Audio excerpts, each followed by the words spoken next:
Okay, so now that we've finished with our lab, we can clean up those resources. So we need to work backwards like we normally would. So we start off with our federated identity, our identity pool. We need to remove that first. So what we do is we go to the dashboard, and then we click on Edit Identity Pool. And then we scroll down to Delete Identity Pool, and then delete that identity pool. And that's all we have to do for the identity pool, quite straightforward. With the user pool, there's a few things that we need to do first. So we need to go to our domain name and delete that domain,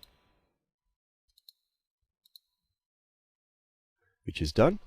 And then once we've done that, we can go to our general settings again and delete that pool. And we just need to type in delete and delete that pool. Okay, so that's how easy it is to do that. And of course we go into our S3 bucket and we can delete our bucket as well. So we select our bucket and delete that bucket. I better just copy the name of it first. Okay. And there goes that. So we've cleaned up everything. Now we'll have a look at some of the ways that we can improve the performance of this JavaScript SDK. Okay, so there are a number of ways that we can reduce the size of the SDK for JavaScript and to increase the performance of our application while it's downloading that.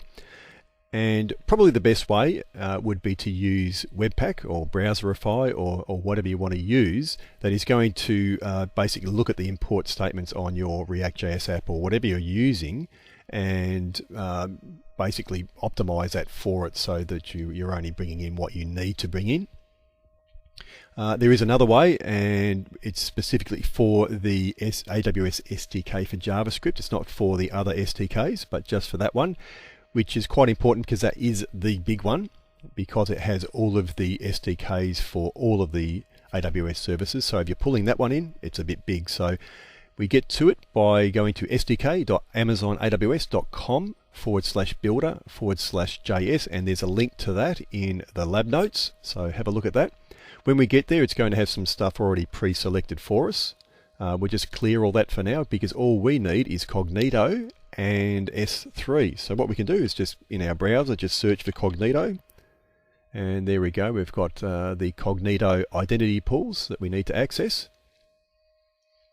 We have the AWS Cognito service being our user pools that we need to access as well, and the sync database as well, Cognito sync key store. We need to access that. Also, we need to access Amazon S3, and so there is libraries there for Amazon S3 that we can add there too. That is how easy it is to do it this way, and very, very quick and easy. I love it, you know.